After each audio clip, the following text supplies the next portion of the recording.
Battles of Legends Monster Mayhem was supposed to have been an incredible set, which was meant to bring life to fan favorite archetypes like Orcust, Dragon Maid, Punk, Gem Knight, while also making the Primate engine more affordable for Blue Eye stands everywhere.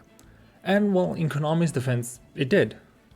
That is, if you're an American, that is.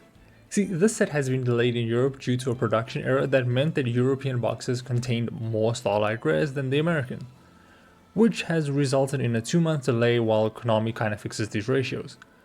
This is problematic for a number of reasons, and is why I don't recommend that you buy the set when it finally drops in Europe, but we'll get to that in a bit. Now, I'm not saying you should boycott this product and let your favorite archetype just perish. In fact, I'm looking forward to the day the set releases so I can play the new Gem Knights.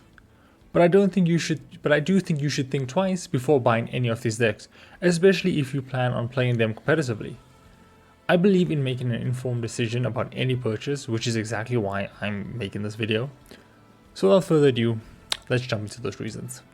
So firstly, we have to acknowledge that the game feels at its best during the national season, where players are spending their evenings playtesting, deck building, and theorizing with friends who share the common goal of becoming the next national champion. This is a huge source of motivation, which is kinda lost on a set that will only be releasing after the European Championship. I'm not saying you can't have fun with them at locals, but some of the appeal is lost. This is a very minor reason, so I think we should move over to one that feels a bit more substantial. We need to remember that we are currently due for a ban list. Konami seems to release a ban list every 3 months or so, and well, it's been 3 months, and I suspect the new list will drop shortly after the North American and European Championships. Now, I'm not saying that any of these archetypes need to be checked, but some of the engines that support the decks from Battles of Legends might.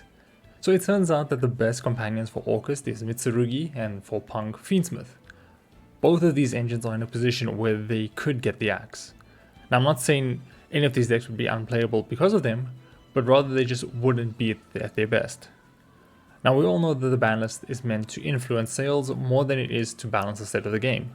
So there is a world where both of these engines escape the upcoming list, but it won't be long until their luck runs out, which could make things harder from any of the decks from Battle of Legends. Well, my previous comment was somewhat tentative, because let's face it, Konami can do whatever they want with the ban list, and well, we'll just have to accept it. However, Powercreep has been setting in, and these cards probably won't be as good as they were had they released on time. See, while Konami delayed Battles of Legends and may perhaps delay a ban list, they've continued to release new support, and that doesn't bode well for the set. Generally speaking, legacy support is at its best up to 2 months after release, and while players are largely unfamiliar with what they do. However, not only will the set lose that advantage given that most players would have played against them at some point online since the release in America, but they will also have to compete against stronger threats from Duelist Advanced and Justice Hunters as opposed to just Malice and Ryzeal. Again, I'm not saying you shouldn't buy the set, but rather I would want for you to recognize that you would be spending on something that won't be as meta relevant as you might think. Instead, I would recommend investing that money into something like a core from Justice Hunters, which promises to be meta relevant for the next 6 months or so.